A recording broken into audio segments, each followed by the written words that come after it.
Hey, everybody. Welcome to another episode of The Executive, a place where entrepreneurs, investors, and operators share their life lessons and advice on how to make it at the highest level. Today, I'm joined by an executive who is running a 4,000 publicly listed company. He grew up in Pakistan, was studying finance, and then which led him into the IT industry. He is now the CEO of CareCloud. Hadi Chaudhry, so good to have you here today, and I feel like this is a real special guest. Thank you, Mac, and thanks for having me on the show. Absolutely. Well, Hadi, why don't you tell us a little bit about your background and what got you into this role that you're in today? Sure, Matt. I'll be happy to. So I was born and raised in Pakistan. My entire schooling and then later on the college was from Pakistan as well. I joined CareCloud, which formerly known as you mentioned as MTBC in 2002 as the manager of IT. With a progressively expanding role, I've subsequently served as general manager, chief information officer, and vice president of global operations, ultimately then taking the role as president in 2018, and then finally CEO in 2021. Prior to my tenure at CareCloud, I have served banking and IT industry for a number of years. I hold a Bachelor of Science degree in Mathematics and Statistics, complemented by a range of information technology certifications later on. I also attended finance and accounting school to pursue my chartered accountancy equivalent to a CPA in USA before I switched over to IT. I started traveling to USA, I think in 2005 to understand the front end and the back end of the business at the same time. And later on, for approximately 2 years, I even spent like 1 month in US and 1 month in Pakistan, and then eventually moved to USA for good in 2017. Hadi, you were studying finance in the beginning. How did that lead into getting into tech and IT? Where did that interest come from? Yeah, good question. The first and the foremost reason, I mean, from what I wanted to become after my school was to do something on the computer sciences, to be in the tech field. So my first preference was to pursue a computer science degree, but due to various personal reasons at that time, including the financial resource related, I couldn't pursue that at that time. Then I opted to go for my second preference by joining the finance and accounting school to become a chartered accountant. And while attending finance school, I was able to continue to enhance my skills for computers at personal level using self-learning study kits and the like. And at the same time, in that era, the personal computers were becoming very affordable and common. During the same time, some industry tech giants, if you remember, started to offer various certifications like from Microsoft and Cisco. I studied and got certified, and that helped opening the first door for me into the tech space, into the computer sciences space. And again, if you know, at the end, regardless of which industry you are in, technology always supports, leads, or at least help grow that industry in which you are in significantly. And the same with that helped me. This combination of finance and then IT really helped me grow and help grow the company. Hadi, you were one of the first employees at MTBC, which is now CareCloud. What initially got you interested about the company to make you join such an early stage company? What were they doing that was so interesting? I think I was working at a banking leasing sector in an IT role at that time. I was looking for a better new progressive role in the IT sector where I can better utilize my skills. CareCloud, which was known as MTBC at that time, was looking for a manager of IT to bring their vision of bringing technology and innovation to conventional healthcare RCM industry. So I was interviewed at that time and got selected. I think the most attractive thing for me was as a startup. That company was a startup at that time, roughly because it was in 2002. In 1999, company was founded, and 2001, 2002 timeframe really started to expand its presence by expanding its global workforce, and that's where the vision was to set up an IT group, an IT team who can help start working towards the proprietary solutions. When I looked at it, I thought the vision is very clear, and I do see the freedom of making the decisions and trying new things. And many times such moves fail as well, being the startup. But I think it was the risk worth taking for me at that time. I want to talk about CareCloud. I would love for you to share what is CareCloud? What are you doing in the healthcare industry that is clearly being very successful? And what tell us a little bit about your CareCloud story. Yeah, that's a great question, Matt. As you mentioned, CareCloud is a publicly traded company now. We are listed on NASDAQ. We provide tech-enabled revenue cycle management services in the healthcare industry in the USA. We have a full suite of proprietary software solutions, including EHR, practice management, patient engagement solutions, digital health solutions, including chronic care management and remote patient monitoring, telehealth solutions, and the like. Today, we are serving over 40,000 providers in across all the different market segments in the USA. And those market segments include even 1 to 5 doc single location practices to multi location practices with thousands of providers.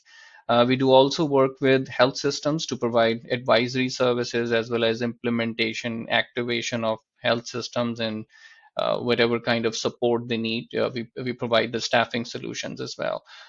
In the same health system market, we do also provide on platform agnostic basis the revenue cycle management services, primarily on the ambulatory and outpatient space.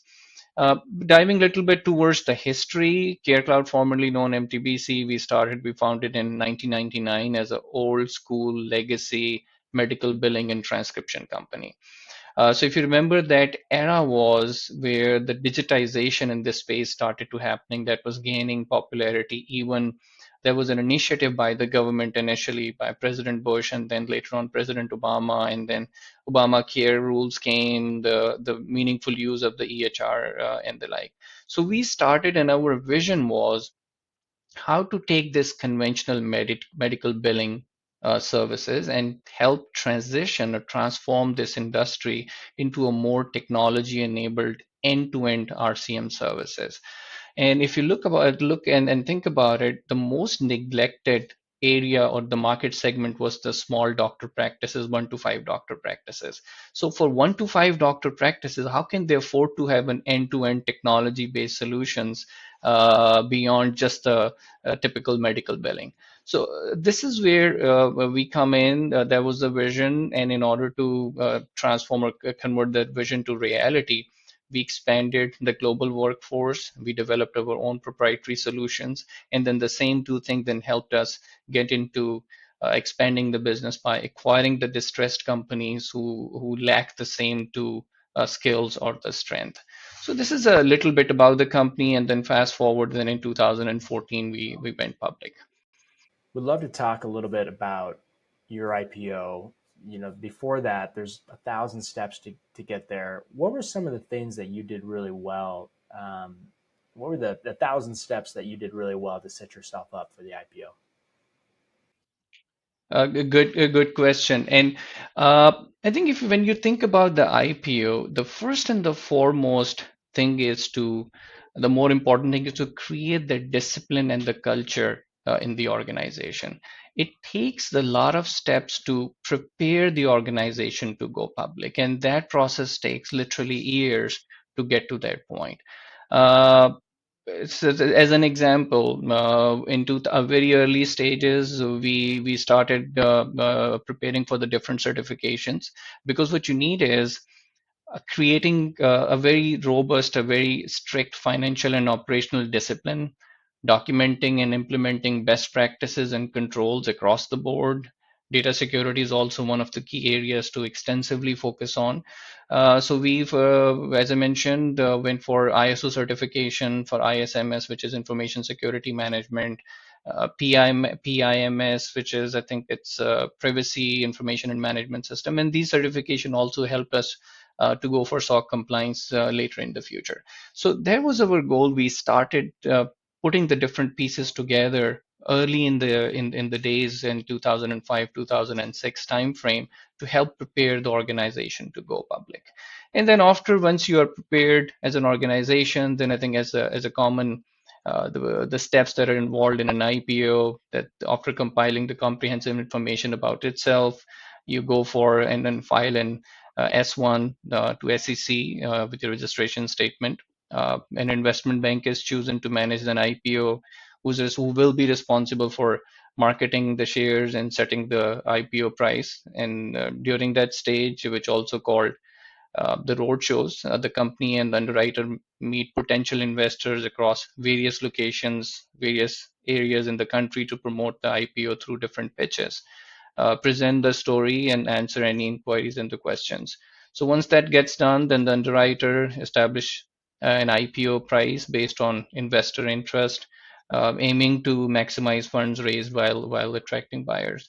The shares then commence trading on the stock exchange, like whether it's an NYSE or NASDAQ. So this is the kind of the preparing the organization first, and then later on going through the different steps to take it public. How do you mention getting a lot of no's from investment bankers, some saying you didn't have enough revenue to go public? How do you know to keep going despite all the naysayers and knowing that you're correct in this and that you should continue forward and eventually IPO and continue with that process? Yeah, and that's a great question. I think when we went public, the size of the company was we were about $10 million in revenue.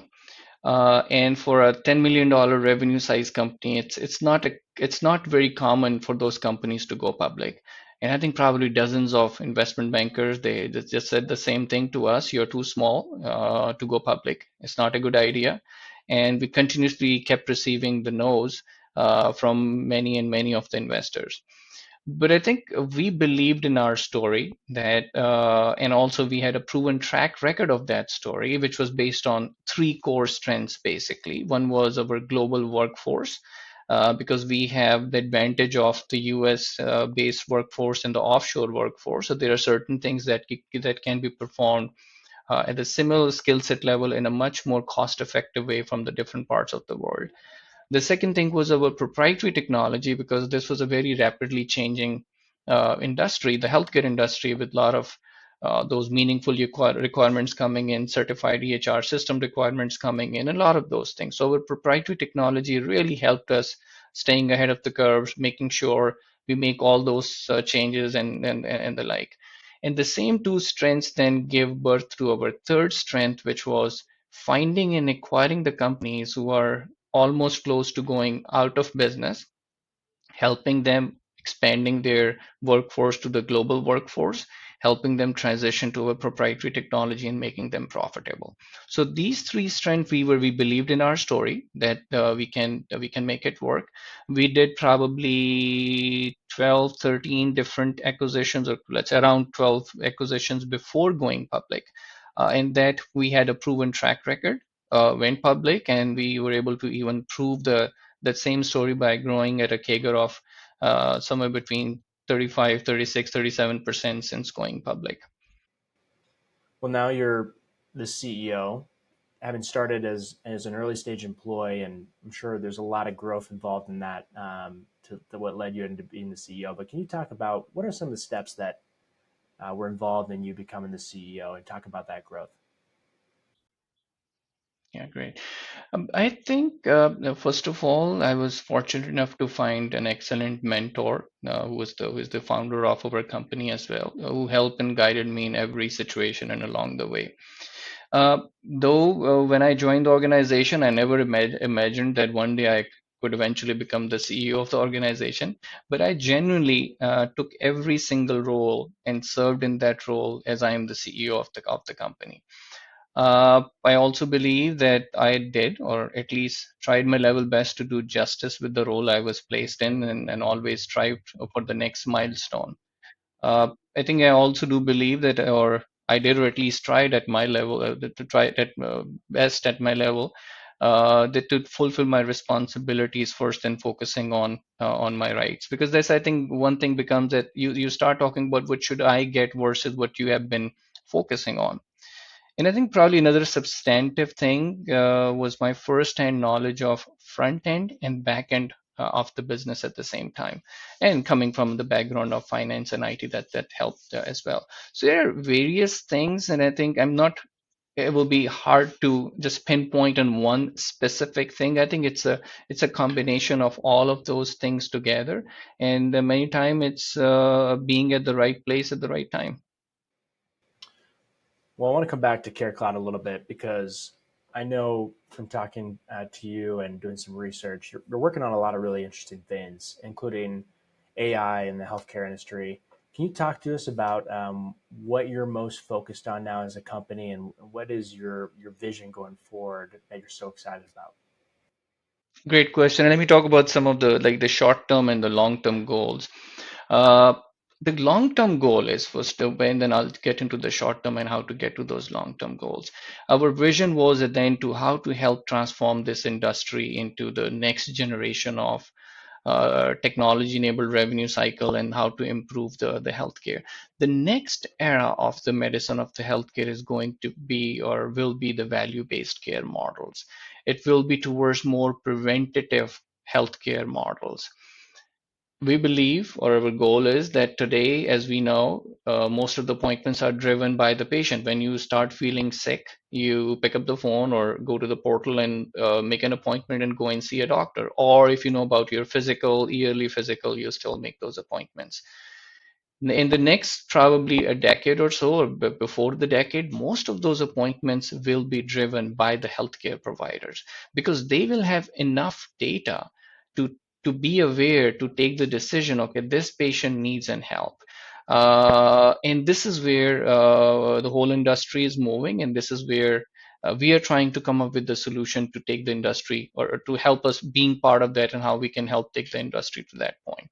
Now, diving into the short-term goals, and this ultimately will take us towards the long-term goals.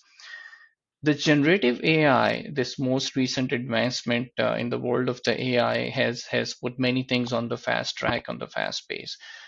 If you think about it, that I mentioned earlier, we have been in this space for, let's say, since 1999. It's getting close to 25 years of the company's inception. So we have the financial and the clinical data of various market segments, whether it's the small practices, it's the medium-sized practices, and in many cases even the large practices.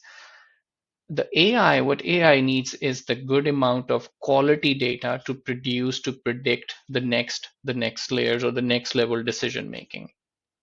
It's not new to us. In 2005, leveraging the conventional machine learning and the conventional AI, we launched our first product, which was in the RCM space of claim scrubbing, claim rule scrubbing engine. We launched a more advanced AI-based robotic process automation, the bots, in 2021, 2021 timeframe. We started investing in more advanced AI in 2013 and 2014.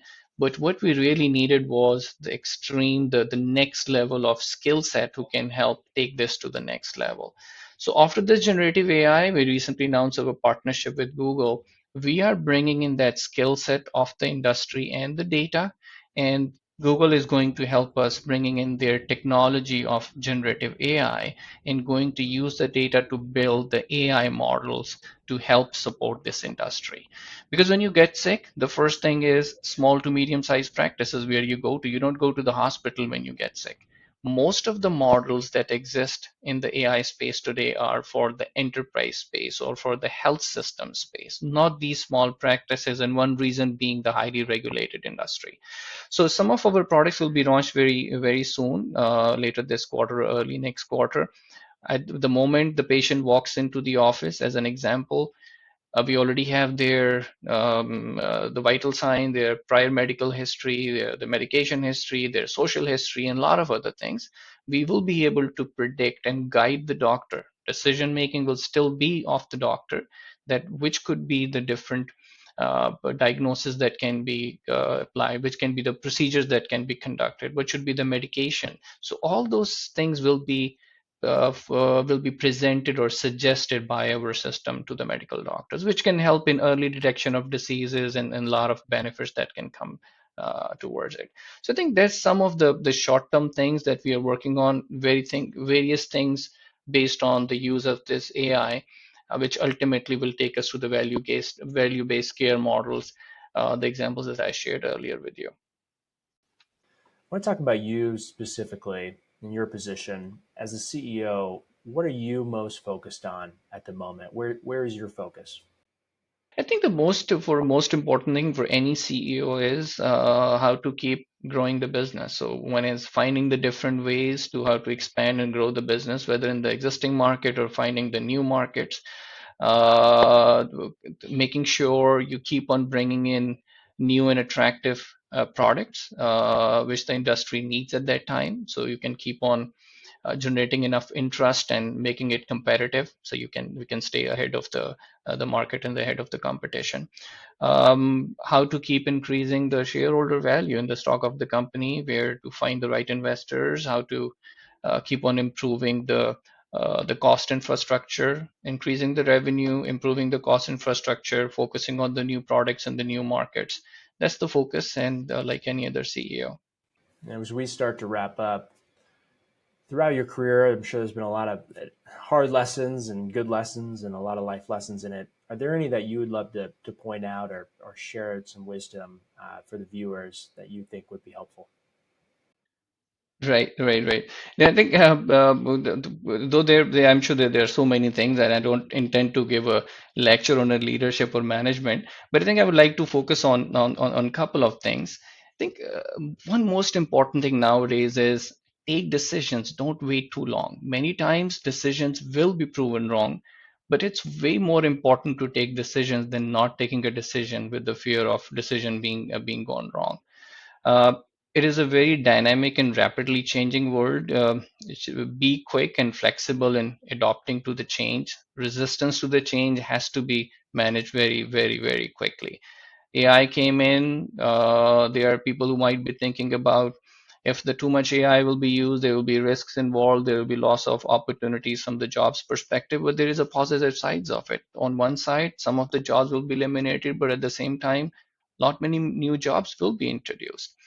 Uh, and another lesson is you will almost always will face failures. So quickly accept it, learn from it, and keep moving on, and stay persistent.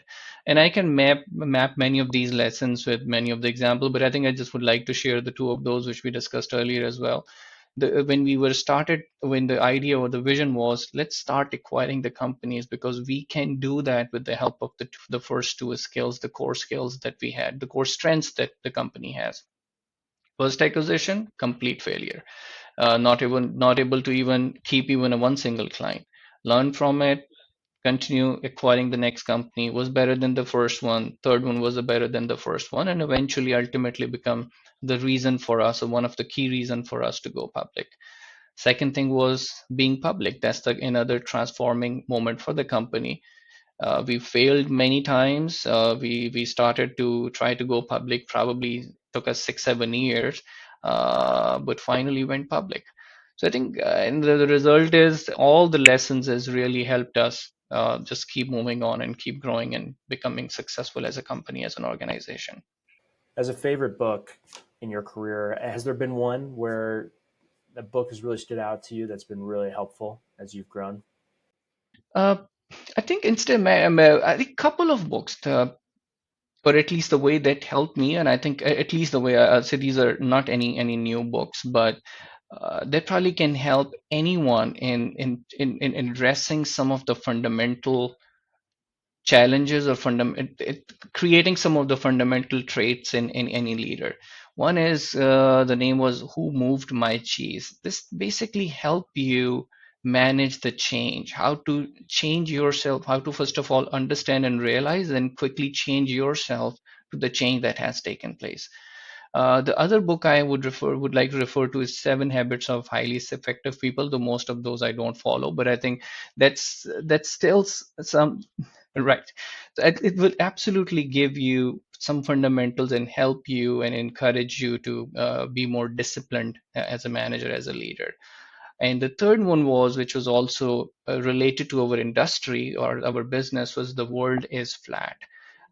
This helps our outline, and I think this is becoming more and more true nowadays, regardless of which piece of the world you are sitting in. The competition, the way you interact the people, the playing field is completely leveled. So I think I would highly recommend for anyone to at least, if not the entire book, at least look at the and read the summaries of these books. Those would really be helpful. Hadi, I got to ask, when you were a kid in Pakistan, did you ever envision running a 4,000 person company that's publicly listed? Was that on the vision board? It wasn't on the horizon, absolutely, it wasn't on the vision, but as I mentioned earlier, I always at least strive strive for to let's what's next. So I think if you just keep challenging yourself that what's next, don't get comfortable, learn to get out of your safety net, and you will keep on going to the next levels. Yeah, amazing. Well, what I think is really unique about CareCloud is you've been around for around 20 years, and it still feels early. It still feels like now with AI and some of the amazing work and partnerships that you have that this is just the beginning. So I'm really excited to see CareCloud under your leadership for the next however many years and what your team builds. And so I just want to thank you for taking the time to share your story and what CareCloud is building. And we're really looking forward to seeing what the future holds for you. Thank you, Matt. Thank you very much. Thanks for this opportunity and having me on the show. Thank you. Absolutely. It's great to have you on, Hadi.